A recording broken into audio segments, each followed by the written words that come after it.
podcast is part of the Sports Social Podcast Network.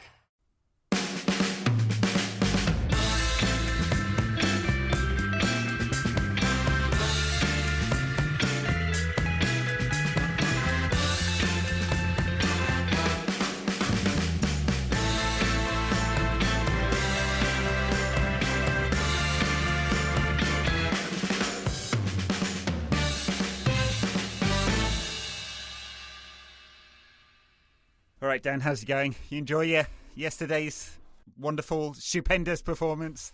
I know it doesn't sound like it, but I do usually make notes before we do these. Yeah. I haven't written one fucking word for this. Because there's nothing to say.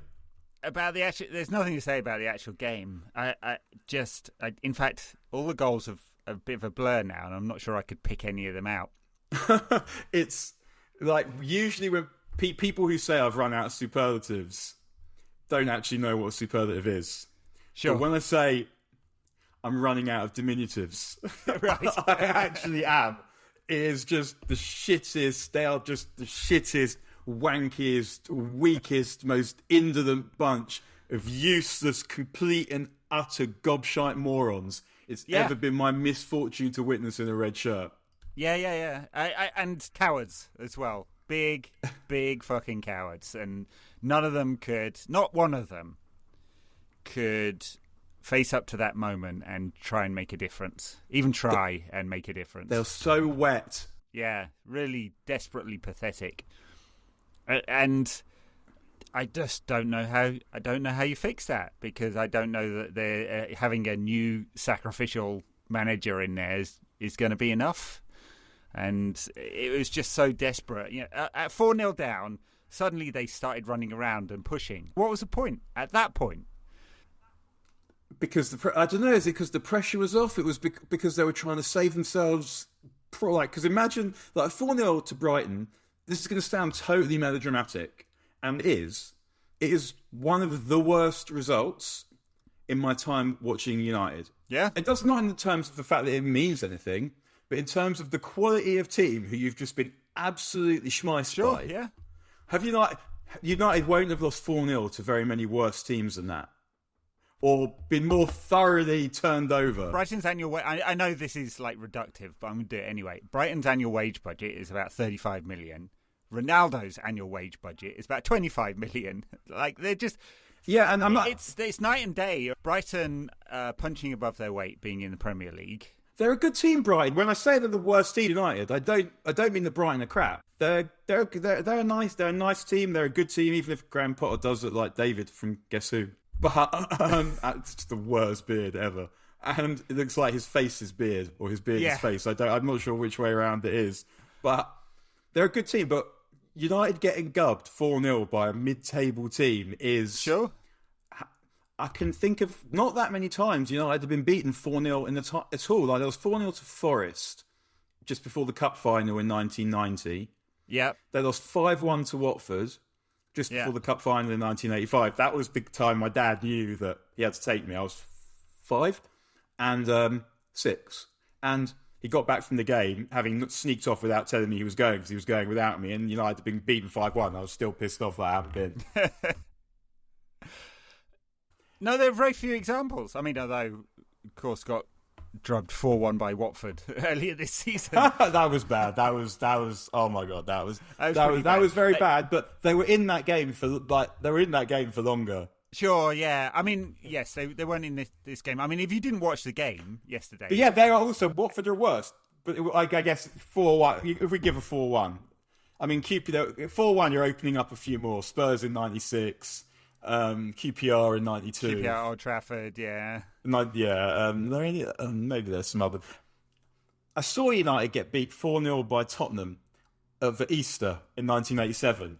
But right. Spurs were really good, and that was a very sobering afternoon, because it was like, fuck me, we are so far away from how good Spurs were that day. Yeah, sure, yeah. Spurs was Mitchell Thomas scored an overhead kick that day, almost scored a hat-trick.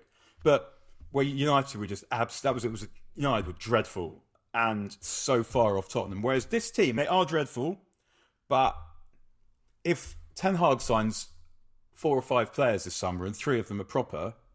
And that's not beyond the realms of possibility, because I'd say, like, you would assume that with budget, you sign 3 or 4 players. It is not difficult to pick players who will make this better. And then if you also bear in mind that we're getting rid of Matic, Mata, Cavani, Pogba, Lingard, just those Jones, Bailly. Yeah, even get rid of them. Yeah, they're going somewhere. They won't be at United, even if I have to give them away.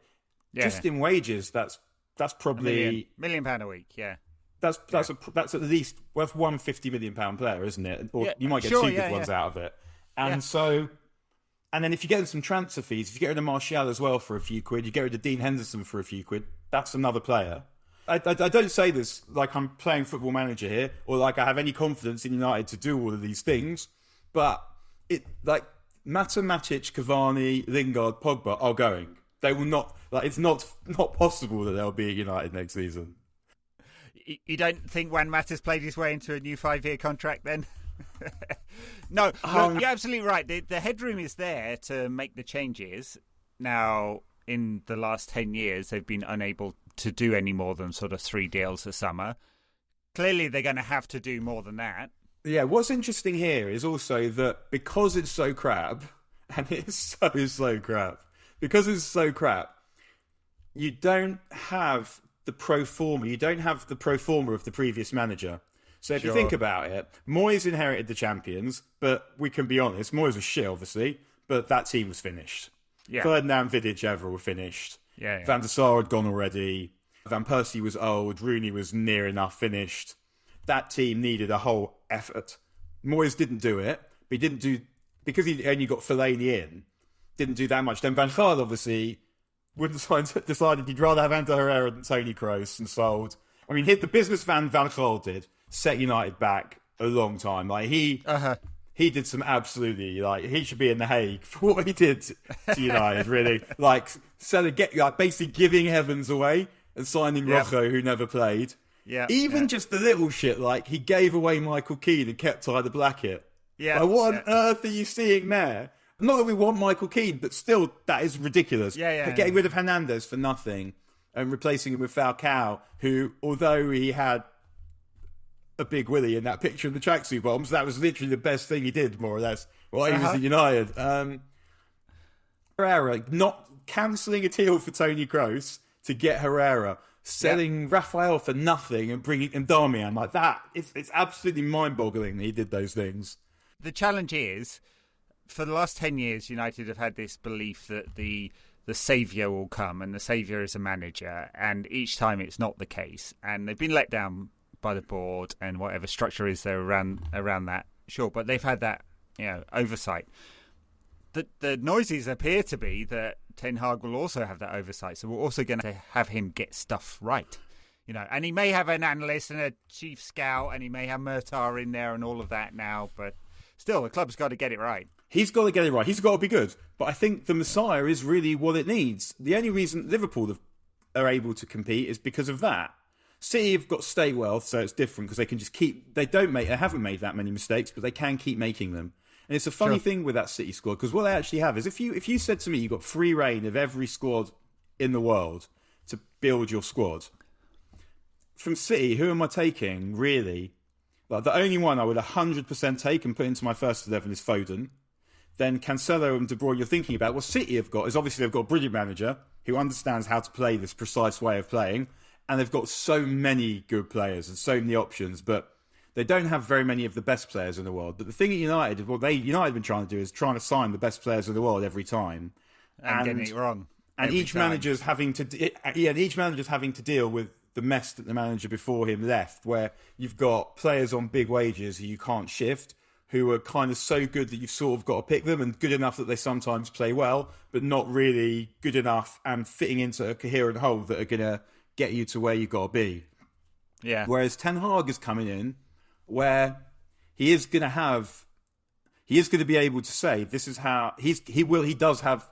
how he wants to play. And because he needs so many players, he can basically decide how he wants to play. He might get it wrong, and he might get it wrong in the Premier League to begin with, but he does have quite a lot of. He's got so much room for improvement. That's the first thing. Well, look, the fans will give him some leeway because it can't be worse than this. It just can't be. But what if it could?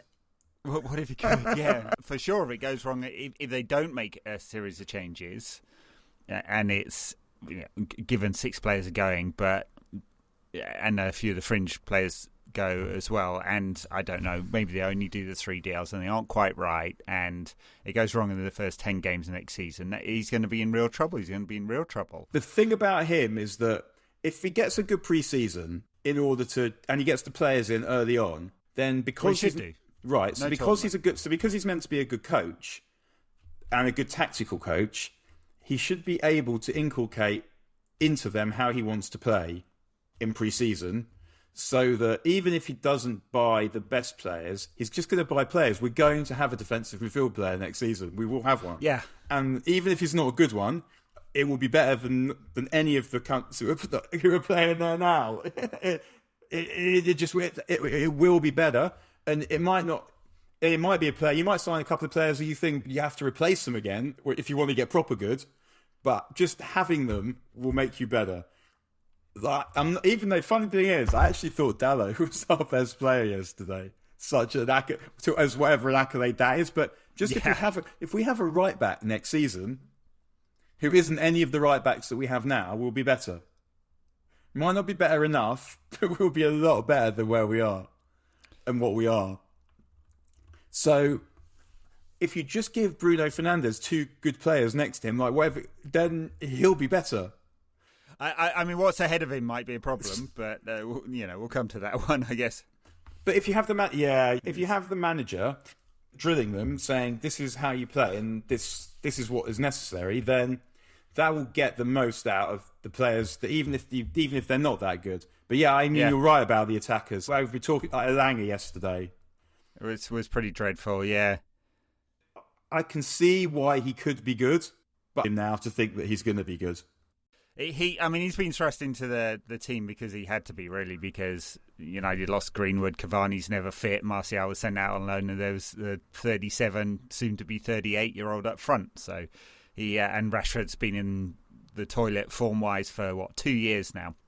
So it's and as we found out this week, he asked for a forward in the January transfer window and was denied. Brave man, Ranier. He's I guess he's not that brave. Every press conference, he just goes a little bit further. He really does. He is a fucking shit manager, though. He is a shit manager. Sure, he's been a disaster from a purely management point of view. He's got nothing out of these players, and in fact, they appear to not respect him at all because they just don't care. And yet he uses the word whomever. That's one other reason I hate these players. The thing about Elanga is that the stuff about him that isn't currently good enough is stuff it's hard to see improving. It's not decision making. It's not just finishing. It's the touch. If you're if you like at 7, if you think about the best players that you've seen, or just good players at 17, 18, 19, their touch is there. Who knows if Garnacho is going to make it for United or Mainu is going to make it for United? But look at them on the ball. Just look at them on the ball. It's a different world to Elanga. And Rangnick knew it as well, and he actually said it in one of his presses as well, where he said Elanga needs the ball in front of him. Where he can't get at it. Yeah. Don't play it into his feet. It's like Park. It's like Park. I know Park is a good player, blah, blah, blah, but if you think about all the wingers you've seen at United, tell anyone who wants to chastise me for what I'm about to say about Park, list the best wingers you've seen at United, tell me where Park is. But, and even though I enjoyed him, and when United were breaking, his movement was great, his energy was great, but you're sort of hoping that he was the decoy. Usually I was anyway. The ball would go the other way. Yeah. But Elanga, I guess he could. There's no reason why he couldn't supply that. But his touch and his finishing are just why are they going to get better? You've been playing football your whole life, and then and it's a shame because I mean when I saw him playing for the youth team and the age group teams, I really liked him, and it didn't look. I mean, I guess I hadn't seen every game where it didn't look like this was going to be a problem. So it's a strange one because then that makes me think: is it the pressure? Is it just having to do it more quickly? More quickly, players closing you down. Yeah. maybe I just hadn't seen enough of him because I hadn't really. And people that I do watch the age group teams when I can, but people who've watched more of them than me, I hadn't. No one has said that to me. Elanga's problem was actually technically he wasn't good enough, but technically, he's not good enough. There's plenty of other players in this team that are technically not good enough, mind you. That's true. Tellez was dreadful again yesterday. Victor Lindelof did his best impression of Harry Maguire, who's on the bench. He's not even calm. Lindelof. Oh God, no! He panics. Which is, we were talked about this a long time ago when he said that on the day that he signed that his best characteristic was his calmness, which I said had alarm bells ringing for me because that was also my best characteristic. But he isn't even it. He isn't even it. He's not even. He's not. He was lying. Or if his calmness is his best attribute, let's say it is, then that really does. We now know that actually it probably is better than his heading and his strength and his pace and his tackling and his. I don't know, man. His nickname is apparently the Iceman because he melts under the slightest bit of heat, right? yeah, exactly. Mane, I know he has had a dreadful season. He's had a dreadful season. He's also a really mediocre player, just from a kind of tactical perspective. He just feel like he hides from the ball all the time, and he does because when he gets the ball, he can't do anything with it. He hides in the shadows. But he was one of those players who the first few when Mourinho started picking him, it looked like it was the same as like taking a shit on the dressing room floor, writing the team on the board in the shit. Like, just I'm going to pick Stockton McTominay because, just Mourinho being annoying. I couldn't believe how bad he was. I remember he had one really good game against Chelsea at home, which I think was maybe the only time Lukaku actually played well for United in a big game, pretty much, apart from Paris. But I couldn't. And then the following year, I started to see it. That he was one of the best things about United's midfield, which was a low bar, admittedly. But he started to play well in big games in the way that Fletcher had. He started to put himself about physically. He was actually could be quite a good finisher, and he was a good ball carrier. And none of this met at the time. It was more that and through last season, that this guy would be quite a good first or second reserve to have around. Sure. Not good enough. But this season, he's been horrendous. Yeah, look, he's pretty bad when Fred's around and he makes Fred look good. And all of them look better when they don't have to do any defending. And it doesn't help when he's got Nemanja Matic alongside him who just doesn't do anything anymore. So. He is out of position. I mean, McTominay is same as Fred. They're both not good enough number 8s. With different, McTominay's a physical ball carrier who's quite good around the edge of the box if you can get him in space to shoot. Fred is more of like a ratter who occasionally produces moments of surprising quality. But there was just the Fredest moment yesterday when he's got the ball on the right of the box and he's in a decent position and he tries to feed someone in and he underhits a pass that's about 4 yards. And it's just the absolute carelessness of Fred. Yeah, sure. Yeah. It's always been... that will never change with him. Yeah, the unbearable carelessness of Fred. The title of his autobiography. It's just... I despair with these. But I think a decent manager, get them playing in the right positions, they'll be okay rotation players or whatever the modern phrase for that is. But they're not good players. Try to mentally make a case of, okay, good manager, gets them playing in the system, knows what he wants, he's strong and firm enough with the board that they're not going to sign their next celebrity player who's on a free or whatever, who becomes available. Make all of that case. And then even then, of the 11 out there today, how many would you actually have in your ideal team next season? Like Bruno? Is that it? Varane, if he's ever fit? That'd be about it. And then off the bench, not many of them either. So it's pretty desperate stuff. And I guess that's feeding into it in part because so many of them know they're going. And so many of them have lost that 5, 10, 15% extra. I can sort of understand why they're losing games like Brighton, even not 4-0, but why you might lose that game in this situation. The beef really is with the indolence sort of up to that Arsenal game. Like, once they lost to Arsenal, it was over, and they actually played all right, could have beaten Arsenal, but the weeks before that, Leicester, who was the gate? Everton, when Everton, top 4 was still right there, And to not have the moxie to even wipe your own arse I find that really hard to understand. And Sure. I understand, we all understand tossing it off at work. There's not one person alive that hasn't done that. And hasn't enjoyed. I've got a story about that I'm wondering. Oh, dear. I don't think I can tell it. To not even be bothered to wipe your own arse. Yeah. When you're talking about, and we've all turned it in at work, but you still you have some level of pride in what you do if you like what you do. And what's really hard to understand, and what we often forget, is the sacrifice. What it takes for these guys to get where they are. To get here, is immense. And it just seems like it's not for me. It's not for me to tell anyone how hard they need to work, really. I always try and be on the side of Labour, not on the side of capital. So, and on the side of the worker, not on the side of the bosses. But it's more, it's a personal pride thing at some level. Why can't you be... Well, plus they're under scrutiny, right? They know they're being watched, and they know they were being watched, providing that level of effort and focus. Maybe they're so at one with their ego. This is that they actually feel... They're so at one with their ego that they actually feel that it doesn't matter. They don't need to do well because they're such wonderful people. This is Shafali Sabari, the child psychologist, would probably be quite pleased with this kind of behaviour, that they're so comfortable in their own skin that they don't care that they're appearing on television every week making complete wankers of themselves. And I don't mean even in the football pitch, but... Just pick a few of them out and look at their behaviour, and I think there's something in that, right? So Harry Maguire's sister going on Instagram saying he's been one of the best players at the club. Harry giving it the big I am in every interview. Ronaldo flapping his arms and laughing when things don't go right. Cavani deciding when he's fit, not the doctors. He was just like, look at these wankers, like that laugh. Well, he might have been doing that.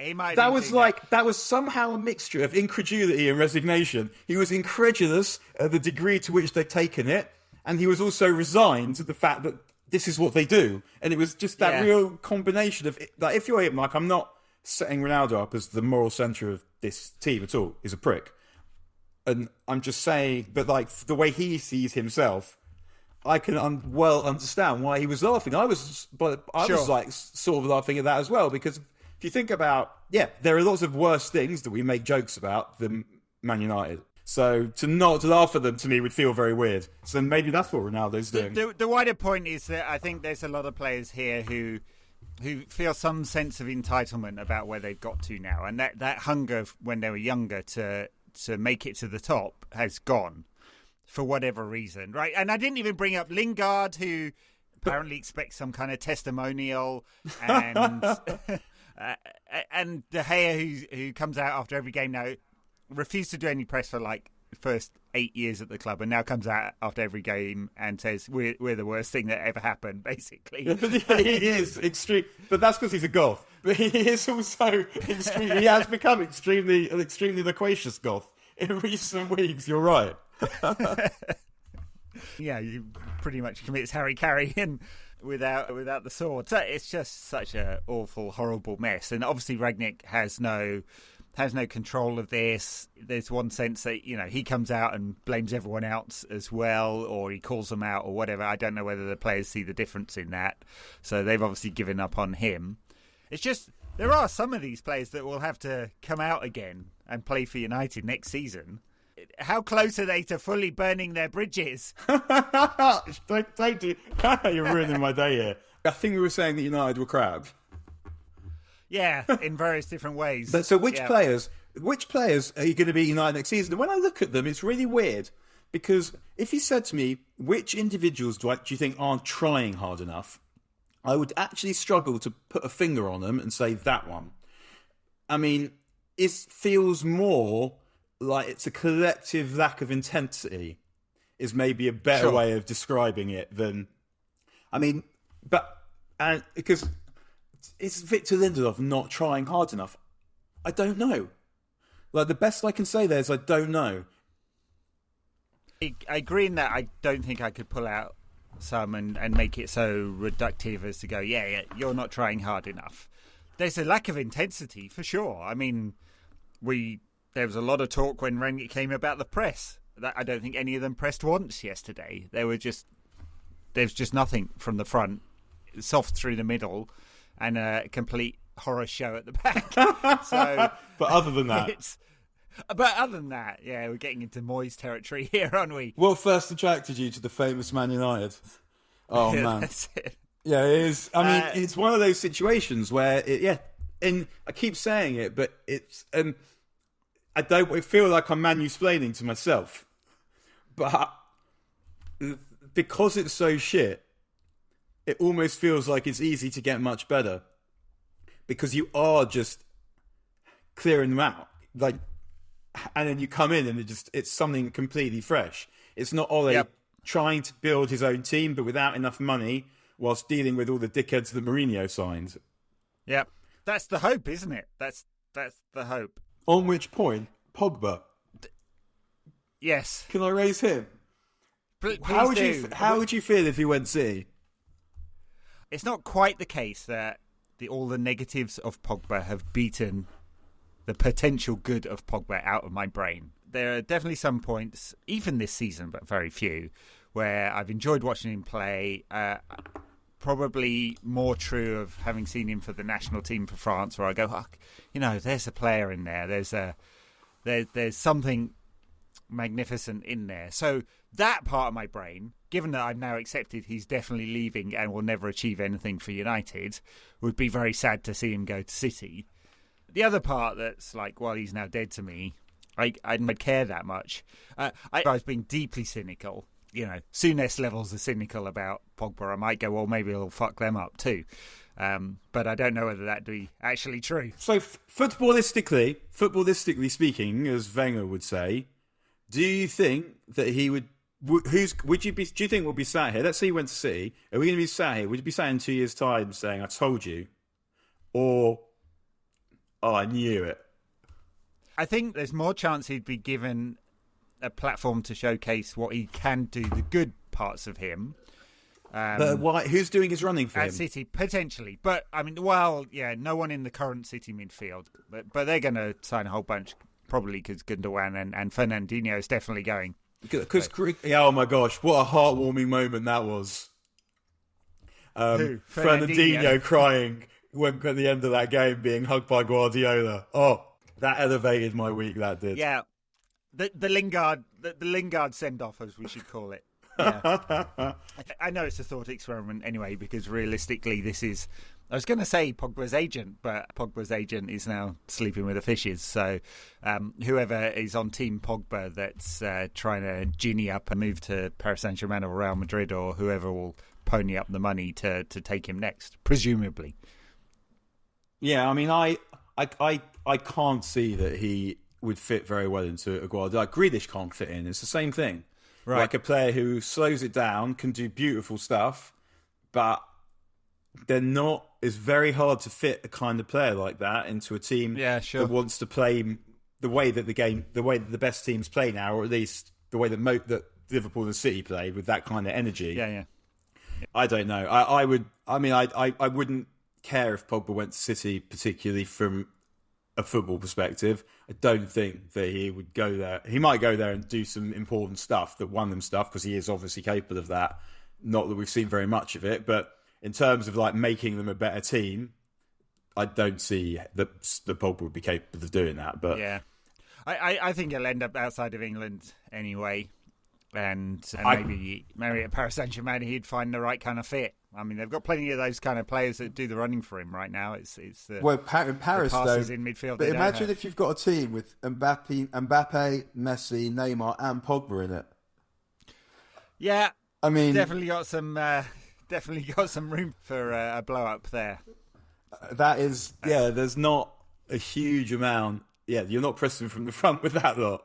No, well, they don't do as it is, and that's part of the reason Pochettino is so desperate to get out. And Paris do sort of need some class in midfield. Yeah, they do. I mean, they're going to lose Mbappe by the looks of it, although there were reports this week that he's been offered a €100 million signing bonus. I suppose when you're a state-run club, that doesn't make any difference. Just stick an extra zero on. What difference does it make? So anyway, he's going to go, and so is Matic and Mata, and probably Tellez and Dalot will be sold, because why on earth would you keep them? Because they're both dreadful.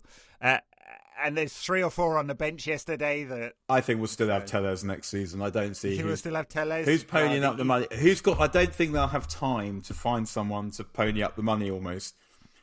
I don't think that left back will be a position that gets addressed this summer. Well, they might give. They might think they're addressing it by giving Luke Shaw a new 5-year contract, I suppose. Which could work. I mean, he's the best I can say of him is he's the last fullback I'd sell. Yeah. It's not saying much, but yeah. No. Brandon Williams, he's another one. Like you either get money for or keep and get rid of Tellez, I guess. Sure. And he's also obviously not good enough. I didn't think he was good enough when he had that breakthrough season. And he probably isn't good enough, but he probably is good enough to be reserve left back at some point. Selling Tellez isn't the problem. The wages might be. I was just trying to look up his salary in euros net. Really? Jeez. All right. Well, I don't know whether that's true, but that would rule him out of almost anywhere in Europe. You also don't know what Ten Hag is going to do with the players that are coming back from loan and the younger players. I presume Garner is going to be in the squad. Sure. He'll want to probably have a look at Laird, who might be in the squad. Yep. Although, I mean, he was doing quite well at Swansea, but Bournemouth, he's been struggling to get a game for Bournemouth. Yeah. And he gets injured a lot. Yep. Then, I mean, Rangnick obviously doesn't think that Hannibal's any good. If you think about how many games Lang has had, he's not picking Hannibal. He doesn't think that Hannibal is ready to be a United player at best. He doesn't think he's ready, or doesn't think he's good enough at worst. Yeah. The age he is now, even now, it's Garnacho who's getting on the bench to not play. It's not Hannibal. He doesn't think. No. I mean, I could have said a couple of weeks ago that he's not playing Hannibal because he's in Bruno's position, and therefore, but he shifted Bruno out to the left wing to accommodate the youngster. And he's playing Mata. He doesn't think that Hannibal's good, and which is, I mean, I guess a shame. If he doesn't think that Hannibal is good enough to even get on the bench for United now, that doesn't really seem like it's saying, I don't think that Hannibal is ready. That it seems much more like he's saying, I don't think Hannibal is ever going to be a United player. I'm sure about that. Maybe. I mean, maybe Ten Hag. He might be wrong. Yeah. He might be wrong, but that seems to me to be what he's saying. Yeah. Because if you think that he's got if Garnacho is getting on the bench. Yeah. And he's not getting on the bench really because he's going to bring him on to make a difference in the game. He's not going to do that. He hasn't done it. He's not bringing him on and giving him half an hour. So to not be having Hannibal in that situation tells you that he's giving Garnacho that time, and Garnacho isn't ready, definitely, but he thinks he might be one day. He doesn't think that about Hannibal. That's the only way I can rationalise what's going on there. Alrighty, Brighton. We haven't even talked about the game or the goals. There's no point. It's a waste of time. Do you remember when Brighton came to United in, is it the 91 League? They played them in the League Cup and in the FA Cup in 91 or 92. And Brighton came in, they had their striped blue and white shirts, but they also had those... The shorts. Yes, the shorts. And they had them with the shorts. Yeah. Yeah, that is one of the worst football kits I've ever seen, I think. So I have that to say about Brighton. Early edition of what looks like United's kit next season, I don't know. Might be pushing them. It's got Liverpool pinstripes. I don't know if I've seen that. Is it the right shade of red? It's the right shade of red, but it's got pinstripes, which will always be like a suit. Yeah, or a suit. So anyway, that seems Shall we take a quick break and talk about the Youth Cup final and Palace? Yeah, let's do it.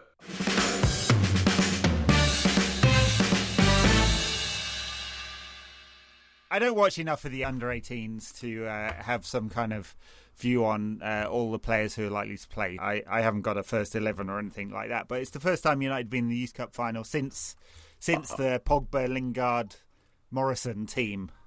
I think that's right. Which is right. There's 50,000 going to be at Old Trafford, so they've already sold 50,000 tickets. So. You watch that team play, and they play proper football. And the players, there are a few that look like they might make it. Garnacho has got a lot better this season. Like I don't know if he's had a growth, like a physical development surge. That he's got a chance. Two who are the players that I really like, the midfield players, Kobe Mainu, Isaac Hansen, Aaron, and Dangor. Player, yeah. That those three together are dynamite. They might not be at every level, but in terms of what they just do a bit of everything. Like they're box-to-box players who can tackle and chase, but they have the touch and imagination of proper attackers. And I think we're seeing that through the game in general, that just every player, including the goalkeepers, becoming technical. Yeah. They've got good feet, and Kobe Mainu is a beautiful player. Yeah, from what I've seen of him, I do like the look, and Isaac Hansen looks like a sort of creative player as well. He had a dodgy, like whitewashed haircut like earlier this season, so which was no good. And Dangor is also excellent. So they're all obviously just a little bit young to probably do very much in the first team next season. I mean, Garnacho. Maybe he's the closest just because he's a winger, and it's kind of easier to play in that position because you've got less defensive responsibility, less tactical responsibility. Really nice goal a couple of weeks ago, didn't he? Was he against Liverpool? Sort of sprinting through and scored with his right foot. He scored a couple of them where he just so much faster. It's like the kid who's hit puberty first, just so much faster than everyone else. So, I mean, hopefully they win. I mean, they're good and they've got every chance of winning. Fernandes can play a bit too. Yeah, I'm not sure if he'll be quite a United player, but he's got a chance. I think he'll be a good level. I think he'll play at a good level. I think he'll scoring a ton of goals. So yeah, I mean, I just keep saying this, that not having him on the bench. I mean, it's a sort of a tricky one. If you want him to play, if it means that, but if you want, because you want him to get 90 minutes, you want him to play, and if you want to, it's like Fergie did with Makeda. Like Fergie probably didn't think Makeda was going to be a United player, but if you've got a goal scorer in form and you need a goal, you're better to bring on a young goal scorer in form than a knob who's out. I mean, it's sound advice there, I'd say. Yeah. I don't get why Ralph hasn't done that, because what happens? Think about what happened with Rashford. Rashford came because Martial was injured. He hadn't even really earned the opportunity or anything. No, he got a couple of goals and he got on a streak and he made a career out of it. And he wasn't. I don't think he was someone that everyone was sure about. He was probably a maybe, but he got a chance. He took it, and from that confidence, he just went on. Yeah. And one of these kids could break through.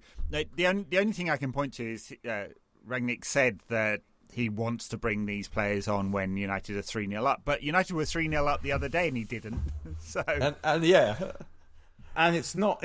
And we're beyond that point. We're 4-0 down to Brighton. We're 4-0 down to Brighton. Just like try and find something for us to feel happy about. Yeah. Try and lift the spirits, and just the same dickheads going round and round and round. And he stands there looking baffled as to why the same shit has happened. Well, when he did the same thing that he keeps doing, that keeps working out like that. So, I mean, talking about, maybe these kids will give us something. I mean, it's great that they're going to have a huge crowd, and it's something to cheer about. They're playing Forest, which is nice, rather than Chelsea, who've won the Youth Cup like every year since they were able to farm players, basically. And new owners will keep the same policy. I mean, Brexit is impacting that somewhat. I mean, it's a bright spot in a dark, dark season of crap we've had from most of this football club. However, are we doing this now, or I don't know if we're doing it for the Patreon? So you tell me. But this is actually, we lost 4-0 to Brighton yesterday. This has actually probably been United's best week in many, many months. We'll talk about this on the Patreon. We're going to talk about living the quadruple and City blowing their European chances in exactly the same way that City blow their European chances every single fucking year. It's magical. And yet, this was probably my favourite one. Yeah, well, we'll come on to that in a bit. All right, one more quick preview bit and we'll get into the backers content. We got Palace 2 weeks' time. No football next weekend because I've played that extra game. Cup final next day, I think. So will he just it's his last game? Rangnick's last game. He's going to have some kind of loose consultancy thing after that. He's got nothing to lose. Is he going to play some of these kids? Is he going to take a shit on the centre circle or in the dressing room? Who knows? There's none of these players have earned their place, so he could pretty much do whatever he wants and get away with it. It's mad to think. Do you remember the last day of last season where Ole picked Langer and Ahmad and we won at Wolves? Yeah. And it was like, right, I cannot wait for next season to start. Uh-huh. I want next season to start now. Yes. No, I didn't. So, yeah, who knows? It's neither side's got anything to play for, but obviously there's some momentum with Palace, who I think in their terms have had a pretty good season. Sort of, yeah. They've got much better. They haven't. It feels like they're a team that, when you think about how good they can be when they're good, they should have more points than what they got. Yeah, I mean, where are they? They're about mid-table, right? They're 10th. There you go. Very, very definition of mid-table.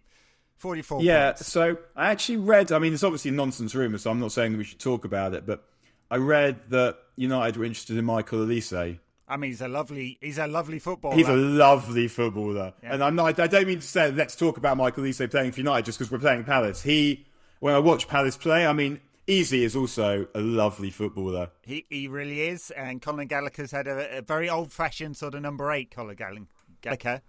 Loves to make the third man runs. They've got some really nice footballers. Yeah, it's funny because Vieira wasn't someone that you thought was good, would be good because he hadn't been good until this point. Yeah, he had 0 record at all. So yeah, he was crap at Nice. Yep, he got fired at Nice and he got fired in the MLS. So at all to say he was going to do this, but they've got him some good players and he's done really well with them. But yeah, when I watched him, Michael Olise looks like the one who I think you could almost immediately play at a high level. Sure. If he's one of those players who, if he went to City or Liverpool, he'd be good. Yes. And if he went to us, he'd be good for 3 weeks. We'd destroy him. Yeah. yeah, very quickly. Yeah. We're getting better and better. But yeah, and they're good to watch. Palace. I was pleased. I was worried they were going to win the cup semi actually, because it sort of came when they were playing well, and the semi even came when they were playing well. And I thought, well, if they played Liverpool or City this week, they would have a chance of beating them because they've got good players and they're playing well. But in 6 weeks, when they've been like messing about in the league for all that time, they won't be at this level. So I'm pleased they lost to Chelsea, because Chelsea got a much better chance of beating Liverpool than Palace would have now. Yeah. But I think there's a very strong chance they beat us in the last game. But I think it could be. I mean, it depends to what extent they can be asked. Yeah, well, true. I mean, they're not in a downward spiral. That's all we can say. I mean, they're not Southampton. Yeah. So, all right. I guess we'll leave it there. We're going to talk about various European semis and unbridled Liverpool. Guardiola gets a European semi every year. Yeah. Thanks everyone. We'll catch you next week. Bye. Ta-ra.